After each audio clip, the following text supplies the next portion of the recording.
Businesses tend to focus on revenue, profits, and getting loyal customers. But how about healthy workplace culture? You're listening to How I Turned the Corner, where Kendra Prospero leads eye-opening conversations that most business leaders avoid. The right way to address employee challenges. Listen to real-life stories of workplace struggles, giving you valuable advice on what must be done to make every employee truly satisfied and fulfilled in their job. This is for leaders who want to create great company cultures and for employees who want to do something to put an end to suffering at work in the most practical ways possible. Here's your host, Kendra. So I think we would all agree that a lot of turnover in an organization isn't acceptable, yet sometimes it is inevitable. So to help leaders understand if their turnover is reasonable or not, the Department of Labor measures what's acceptable or not based on the industry and then some other criteria. Some industries, it's normal that there is a revolving door of talent on payroll because of the nature of the business. Organizations that are part of retail or restaurants and the tech industry, this is acceptable to just have high turnover. Well, our guest, Brad Weber, who runs InspiringApps in the tech sector, runs against that trend. They experience very little turnover compared with their industry. It's not easy to keep strong developers in a company, but Brad, the CEO and founder, and his team have figured out how to create a culture that keeps these in-demand, talented developers for the long haul. He's had people stay with him for 10 plus years, which is remarkable for this industry. He also gets to work with great customers, which will also reflect his culture. And we're going to hear how he's turned the corner for the last 15 years and maintained an impressively low turnover rate. Brad Weber, welcome to How I Turned the Corner. Thank you so much. That was a terrific intro. So I'm so excited to chat with you about this because I feel like a conversation that I get into often with people with leaders is, oh, well, that's just the way that it is. And I really want to have people, I want to challenge that and say, it is not acceptable to have high turnover and you can have control over that. When I say that, like what comes to mind for you? What have you done to make this possible for your organization? I'm not sure I would say I have control over it, but certainly influence. People will still leave from time to time, but I want to create an environment where they feel welcome and they feel supported for as long as they want to continue their careers with us. And as you noted, in many cases, that's an exceptionally long time for our industry, 5, 10, 12 years or more. Mm-hmm.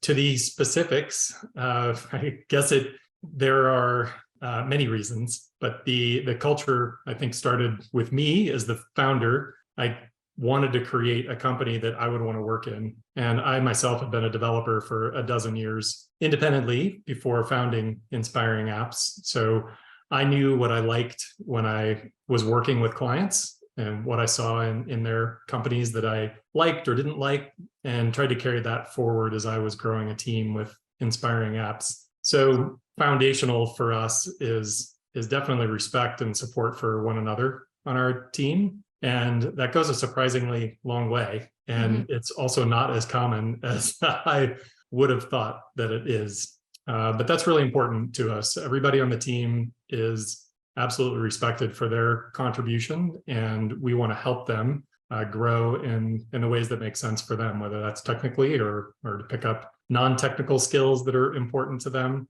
We do all of that over the course of their career at InspiringApps. Yeah, not that complicated. I mean, it's. I think again, so many leaders think that they have to do some miraculous thing, but it's respect and treating people like adults. Yes. Essentially, right? I mean, that's been my true. experience. It's just let them do what they think. I mean, they've got to have a clear idea of where they're headed and what the goal is. But once they have that goal in mind, like let them go do the work and get it done the way they think it can be done. Right. So, yeah. That's great. So tell us more about InspiringApps. I mean, obviously the name alone is great. So tell us more about like how many people do you have? What's your team made up of? Sure. Well, we are about 30 people now, and those are all US based team members, all in country. We don't offshore or outsource any of our work. And our work is to design and build custom web and mobile apps for all sorts of clients, from funded startups to multi-billion-dollar companies in a wide variety of industries. Nice. Okay. And so your team, of the 30, how many of them are developers? Oh, at least 2/3. I don't have Okay. the number off the top of my head, but Mhm. it's quite a lot. We're Yeah. definitely a developer heavy organization, Yeah. but supported by marketing and design, QA, project management as well. Okay. So I would say, so I was a developer. I don't think I told you that. So I As worked an for IBM, right? IBM for, yeah, IBM for 12 years. Yep. And Yes. I was more on the technical side, withering away on the vine, by the way. But what part of the reason I think I was withering was because I really wasn't wired to be a developer. I was more wired to interact with people and have that, sort of more FaceTime with people. When you look at your development team, like they don't normally think that they're the kind of people that need a strong culture. And I think that's, again, one of those common industry comments. But it sounds like in this case, they do want that culture and they're staying because of that culture. What do you say to that? I'd say a few things. One, I think you're right. But two, I think our development team is made up of people that you would consider non-traditional developers. So I think there's a stereotype that developers don't want to talk to people. They just want to work in a dark room by themselves. But one of the things that's been important to me and our team in hiring is that we have strong communication skills, and that's not just within our team, but with our clients, because it's important for us to be able to have the confidence to ask questions and be able to communicate the work that has been done. So I think you'll find in Inspiring Apps an unusually comfortable crowd talking to other people, but you're right, that crew then also appreciates good culture like anyone else. I mean, they want to know that, again, they're respected for the work that they're doing and the contributions that they're making, and that they have an opportunity to grow, and that the company and their teammates are looking out for them. Mm-hmm. Have you had times in the past where you've seen a competitive side come out in some of the developers? I haven't seen that with one another, if that's what you're referring to, like they feel like they need to step on somebody else to get ahead in the organization. That's just not something that happens. Yeah. Well, it's probably because of the tone that you set. That's just not acceptable based on who you are. But that's another thing I see quite often. And again, I think, like, you don't have to put up with that. Well, and it's also a case where someone else doesn't have to lose in order for you to win here. If there's something that you want to do, for example, we've had several developers who came in focusing on one particular area of specialty. So they might be a web developer, but along the way, they got really interested in Android development, for instance, and they wanted to make a switch. And that's as easy as asking at Inspiring Apps. And we'll help train you into the skills and the role that you want to be in if you decide that you need a change along the way. So it's not like you have to bump somebody else out in order to achieve that. We'll make room for you in whatever team feels most comfortable. Mm-hmm. How do you initiate those conversations? How do you figure that out, that someone wants to make a move like that? Usually they'll bring it up, fortunately. Okay. We are in constant communication, and we'll often post messages, whether it's via email or in Slack or something, to the team that says, hey, we've got a project coming up, or we're thinking about exploring this new technology. Who's interested in that? And sometimes we're surprised by the person or the people who might raise their hands that weren't the ones we expected, but that creates a great opportunity to have those conversations and see how we could support them in exploring something new. Mm-hmm. One challenge I think smaller businesses have is building out kind of that kind of career path. And it sounds like, in a way, this open communication that you have is an opportunity for growing in their careers without it being this like formal career path, like what I probably experienced at IBM, right? Where you're a developer one, Yes. developer two, right? Exactly. And so is that how you sort of see it? Is that these are just different ways to also help them grow in their careers? Do you tie it to a raise? Do you tie it to a title? All good questions. Let me try and go through those in order.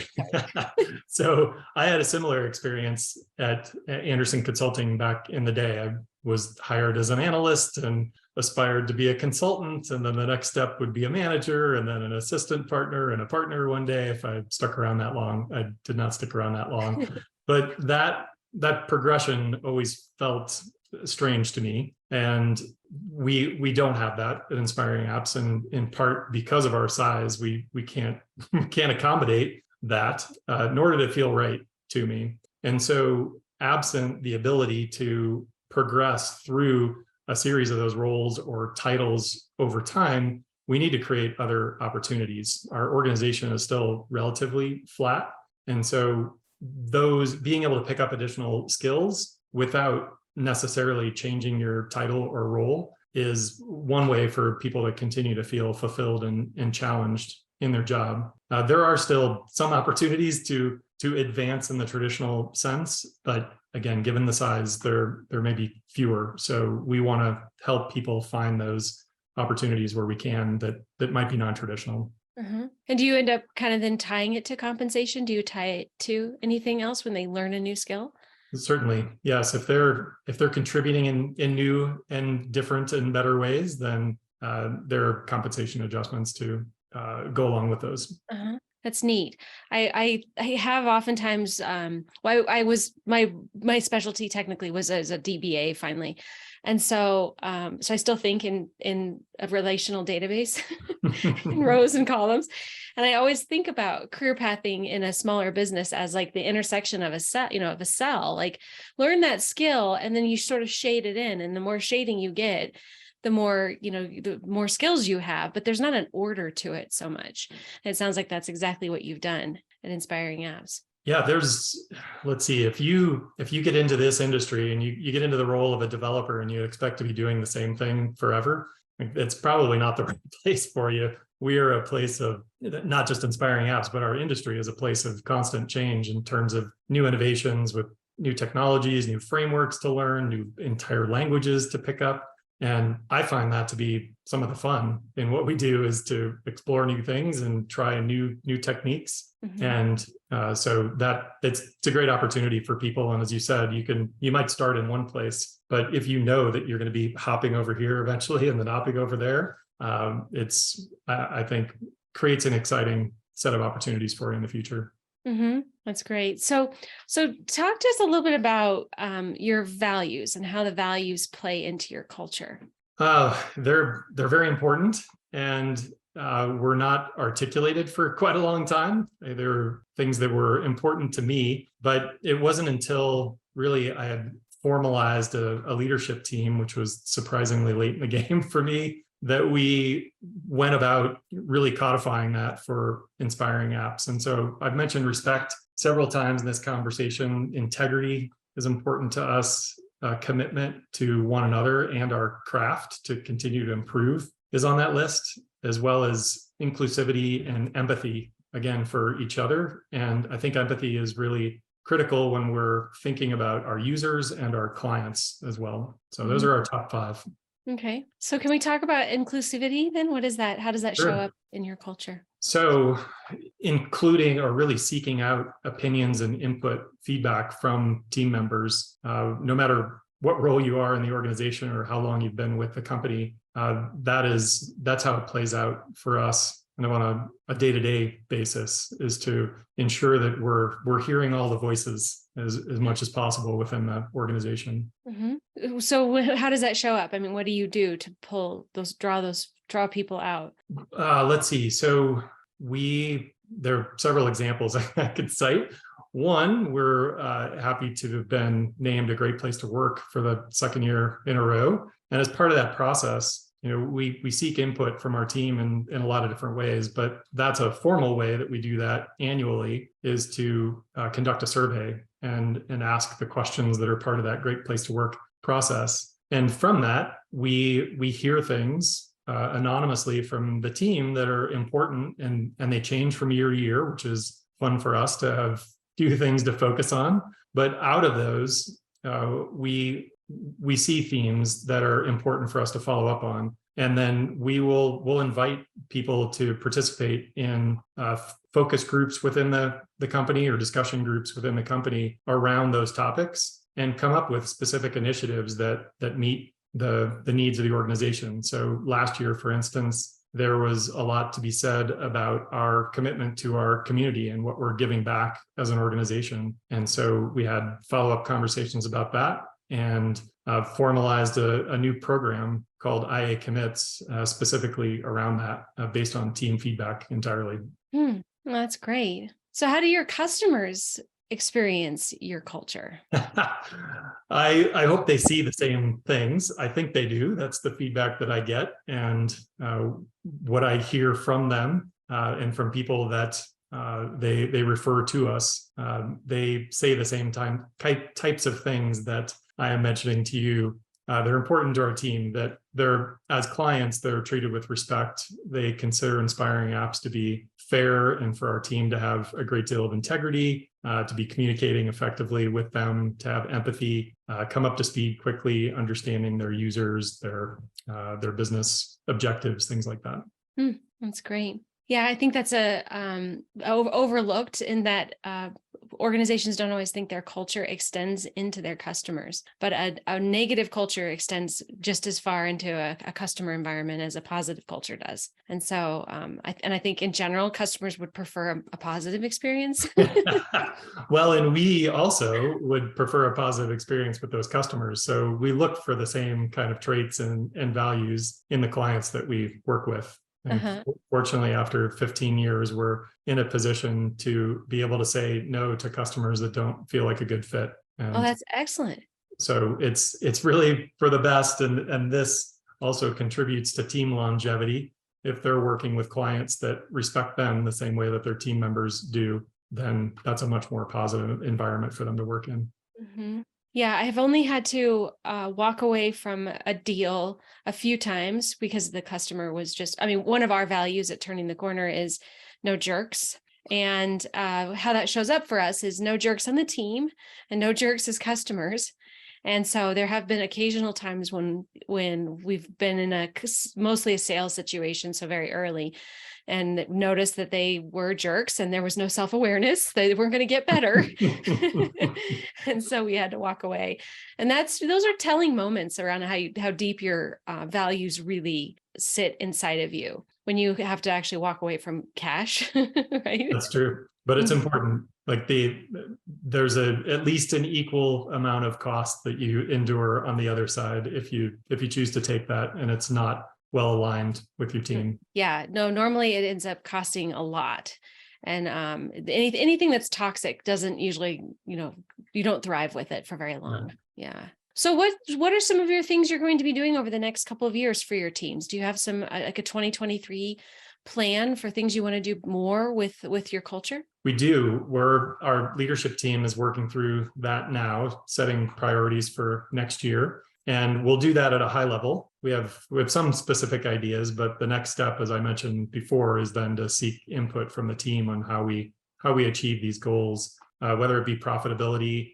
Innovation is something that we'll be focused on next year, as well as the notion that we give back, support our community, and support our teams. So there are some broad categories for people to contribute to and provide their opinions on. Do you have any ideas of how that might show up by the end of the year in terms of how you might be contributing back to the community? Yeah, I can talk about our IA Commits program in a little more depth that I mentioned previously. So this is what came out of last year's Great Place to Work survey that our team was working on. It's a big initiative.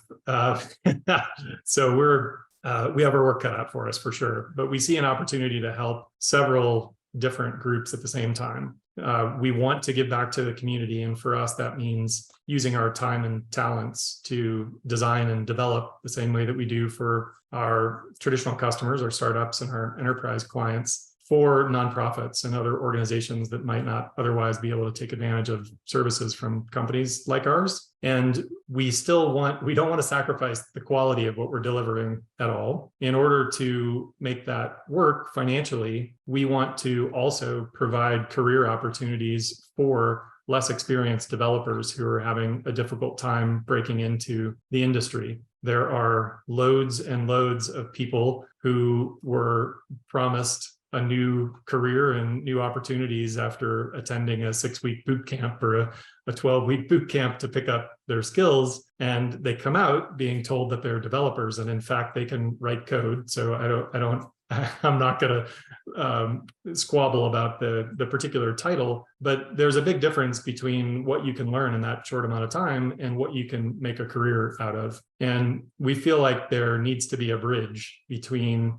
that community and their first consulting or their first client-based project. And so we're hoping to staff these projects for nonprofits with people who are getting started under the guidance of our more experienced team members. So hopefully a win for them, a win for the nonprofits, and ultimately a win for Inspiring Apps. I mean, not only would we feel great giving back to both of those communities, but for the people who do grow and into those roles, they'll have opportunities to work on our larger projects as well. I love that.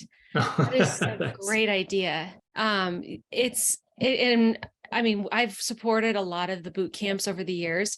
A lot of them have gone under, as you know, too, just because I feel like more from the job seeker side, a lot of them don't know how they then go get a job.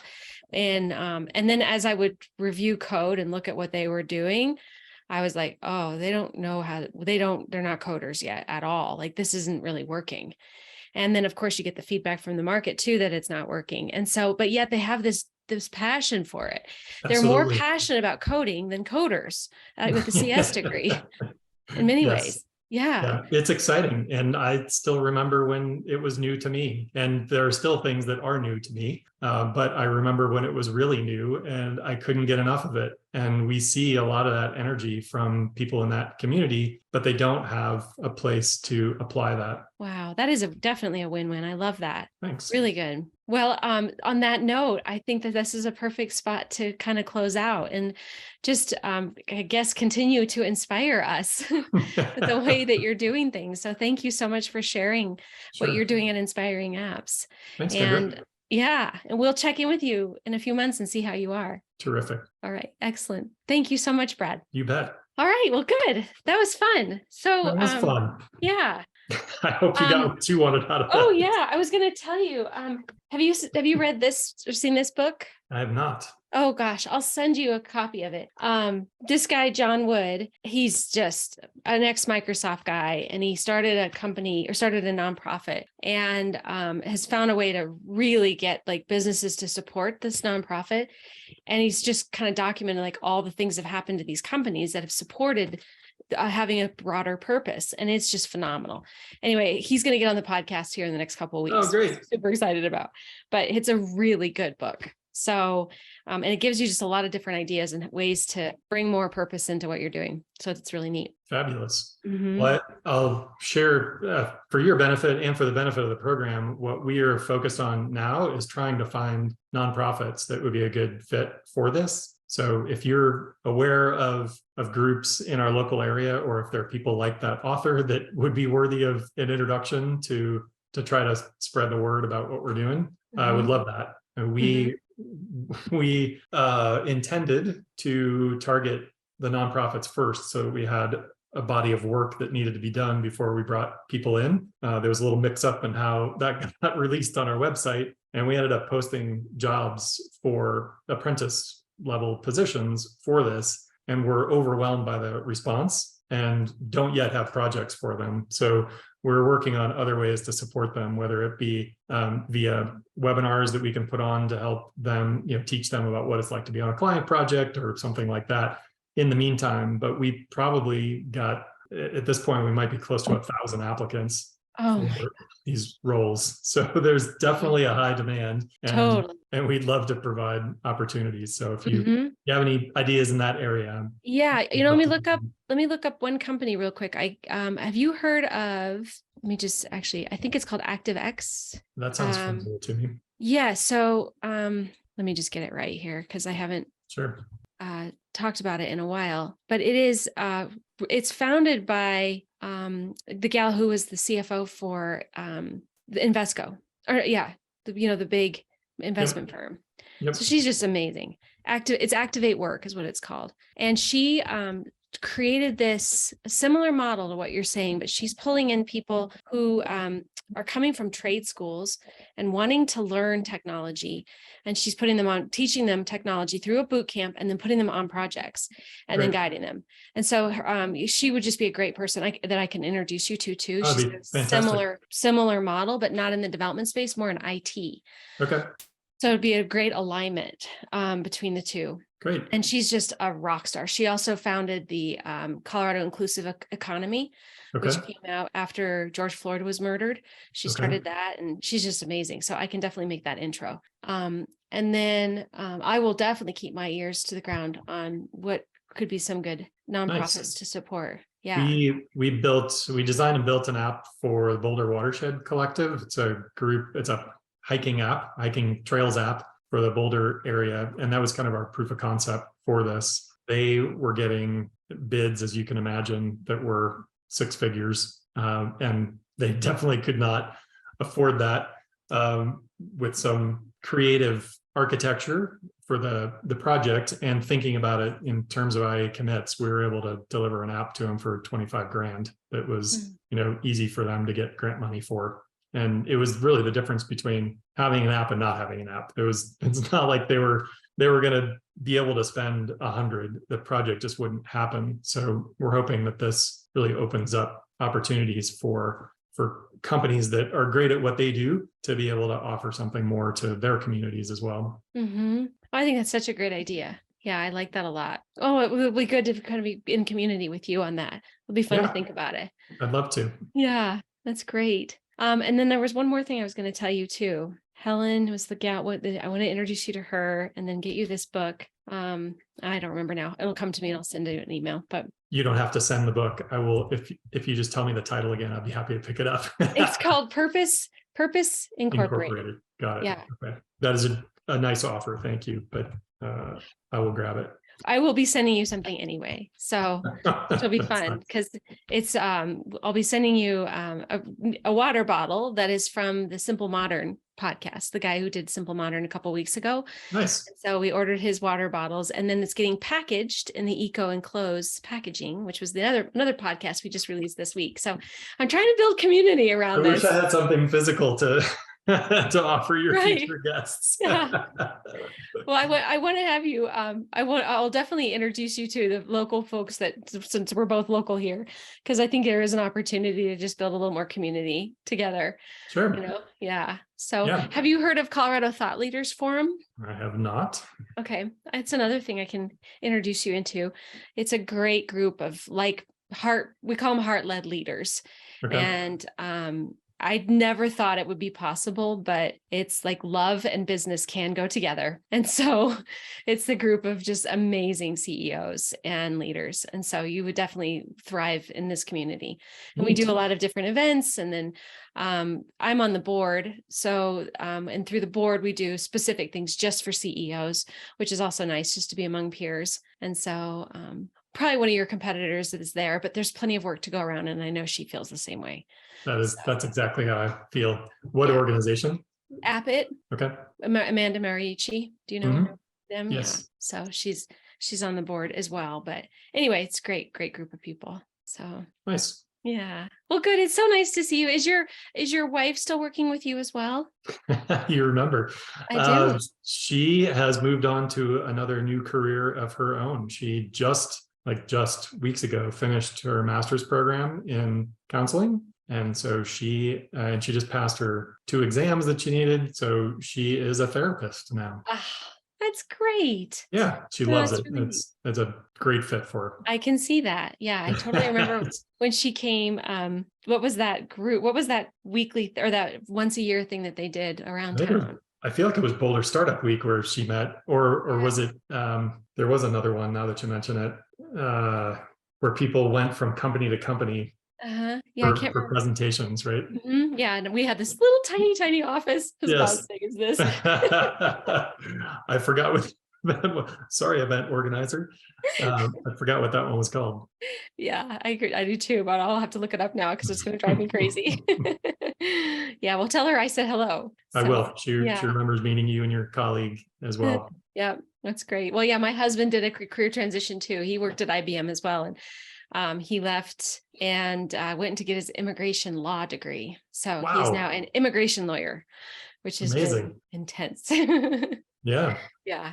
So, but it's fun to see them launch and like do something they're really passionate about. It's neat. Agreed. Yeah. Mm-hmm.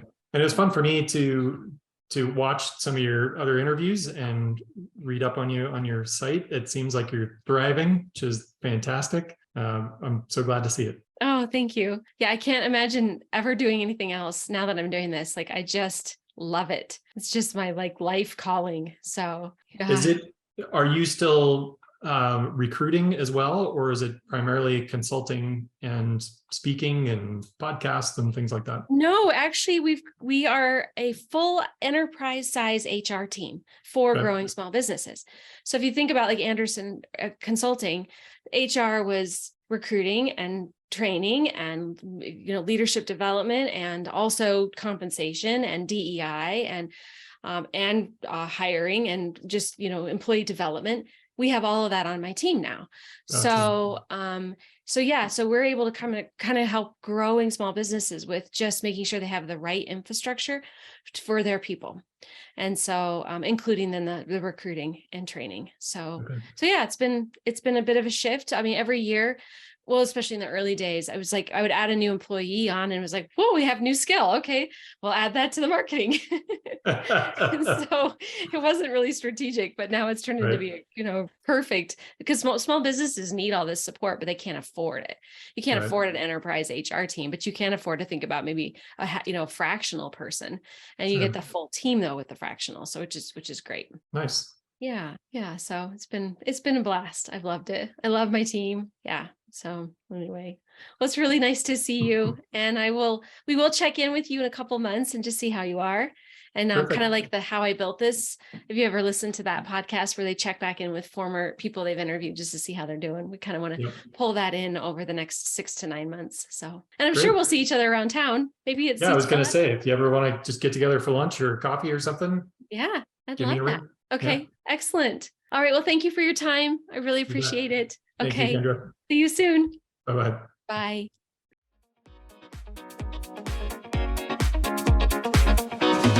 Thank you for joining this exciting episode.